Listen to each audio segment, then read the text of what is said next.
প্রিয় এইচএসসি ফলপ্রার্থী শিক্ষার্থী বন্ধুরা এবং অভিভাবকেরা, আপনারা যারা এইচএসসি রেজাল্টের জন্য বাংলাদেশ গণপ্রজাতন্ত্রী বাংলাদেশ সরকার এডুকেশন বোর্ড শিক্ষা মন্ত্রণালয়ের যে অ্যান্ড্রয়েড অ্যাপ্লিকেশনটা, আশা করি আপনারা সবাই জানেন, সেই অ্যান্ড্রয়েড অ্যাপ্লিকেশনটার গুগল প্লেতে তারা যে অ্যান্ড্রয়েড অ্যাপ্লিকেশনটা দিয়েছে, আমি আবার রিফ্রেশ করে দেখাচ্ছি।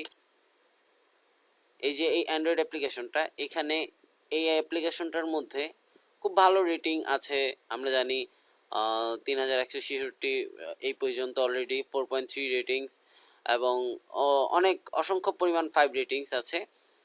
তো যাই হোক, আমরা এইটার একটু যদি ডিটেলস জানার চেষ্টা করি, যেটা হচ্ছে পারমিশনগুলো, ভিউ ডিটেলস। এটা হয়তো আমরা সাধারণ অনেকেই জানতে চাইবে না।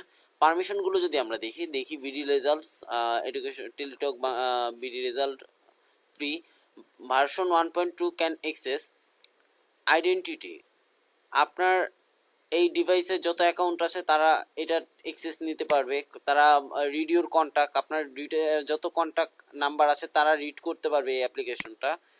আপনার লোকেশন রিড করতে পারবে, আপনার নাম্বার থেকে এসএমএস পাঠাতে পারবে, আপনার নাম্বার এসএমএস গুলো এডিট করতে পারবে এবং পড়তে পারবে, এসএমএস অর এমএমএস।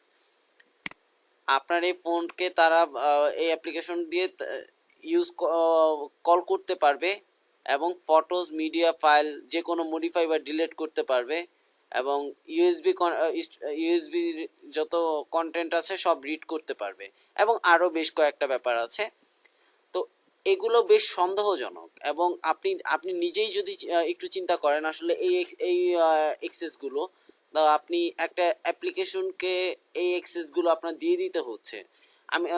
আমি জানি না এটার সাথে বাংলাদেশ সরকারের কতখানি যোগসাদৃশ্যতা আছে, তবে অবশ্যই আমার এটা সচরাচর সন্দেহের কারণেই যারা এই অ্যাপ্লিকেশনটা তৈরি করেছে বা সেই ডেভেলপাররা এটার আসলে কি সত্যি ব্যবহার করবে নাকি মিস ইউজ করবে।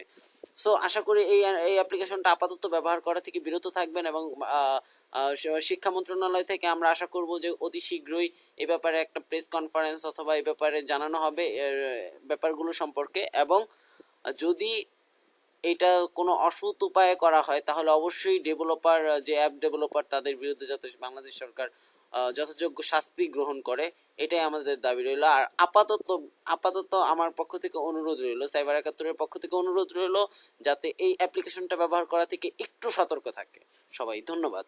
শুভেচ্ছান্তে সাইবার 71।